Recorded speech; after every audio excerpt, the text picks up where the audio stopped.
আমি আগেই বলে নিচ্ছি, যাদের হাড় দুর্বল তারা আমার এই ভিডিওটি দেখবে না। তারপর যদি হাসতে হাসতে লুঙ্গি খুলে যায় তাহলে কিন্তু আমি দায়ী না। একটা লোক বিয়ে করলো, অনেকদিন হয়ে গেছে, কিন্তু তাদের বাচ্চা হচ্ছিল না। তাই সে এক ফকির বাবার কাছে গেল দোয়া চাইতে। তখন ফকির বাবা বলল, যা তোকে দোয়া করে দিলাম, খুব তাড়াতাড়ি তোদের সন্তান হবে। তারপর 1 বছর পরে লোকটির একটা মেয়ে সন্তান হলো। তখন লোকটি খুশিতে আত্মহারা হয়ে গেল আর মেয়ের নাম করার জন্য তাড়াতাড়ি ফকির বাবার কাছে চলে গেল। আর ফকির বাবা তখন ধ্যানমগ্ন ছিল, আর তখন তার ধ্যান ভেঙে গেল আর সে রেগে মেগে বলল, ধুর বাল। তখন লোকটি ভাবলো, ফকির বাবা মনে হয় আমার মেয়ের নাম বাল রাখতে বলছে। সেই অনুপাতে মেয়েটির নাম বাল রেখে দিল। তারপর আরো 2 বছর পরে লোকটির একটা ছেলে সন্তান হলো। তারপর লোকটা খুশিতে ফকির বাবার কাছে চলে গেল ছেলেটির নামকরণ করতে। কিন্তু এবারও ফকির বাবার ধ্যান ভাঙার কারণে ফকির বাবা বিরক্ত হয়ে বলে উঠলো, ধুর চ্যাট।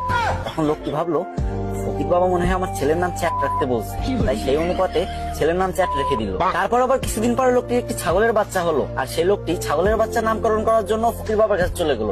কিন্তু তখন ফকির বাবা একদমই ধ্যানমগ্ন ছিলেন না, আর যখন দেখলো ছাগলের নামকরণ করার জন্য তার কাছে আসছে, তখন সে প্রচন্ড রেগে গেল আর বলল, তুই একটা ছাগলের নামকরণ করার জন্য আমার কাছে আইসোস, যা তো ছাগলের বাচ্চার নাম পুটকি রেখে দিল। তারপর ছাগলের বাচ্চার নাম পুটকি রেখে দিল। তারপর ছেলে মেয়ে বড় হলো। তারপর লোকটি তার মেয়ের জন্য বিয়ে ঠিক করলো। কিন্তু যখন মেয়েটির জামাই বিয়ে বাড়িতে পা রাখলো, তখন সবাই চিৎকার করে বলতে লাগলো, এই বালের জামাই আইছে, বালের জামাই আইছে, তাড়াতাড়ি ওরা বরণ কর, আমাকে বালের জামাই আইছে।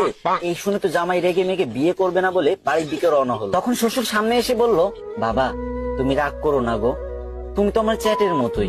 এটা শুনে তো জামাই আরো রেগে গেল আর বিয়ে করবে না বলে আবারও বাড়ির দিকে রওনা হলো। ঠিক তখন শ্বশুর মশাই এসে জামাইয়ের হাত ধরে বলল, বাবা ও বাবা, তুমি আমার পুটকির 1 টুকরা মাংস না খেয়ে কোথাও যেতে পারবা না বাবা।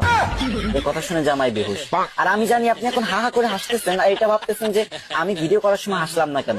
আরে ভাই, 2টা বড় বড় লাইটের সামনে ভিডিও করার যে গরম সহ্য করা যায় না ভাই, পুরো ঘেমে গেছি। এত কষ্ট করে আপনাদের জন্য ফানি ভিডিও বানাই আর আপনারা শেয়ার করেন। যদি মন চায় তাহলে এই ছোট ভাইয়ের ভিডিওটা একটা শেয়ার করে কমেন্ট বক্সে বলে যান, আমিও দেখবো আমাদের কে কে ভালোবাসে।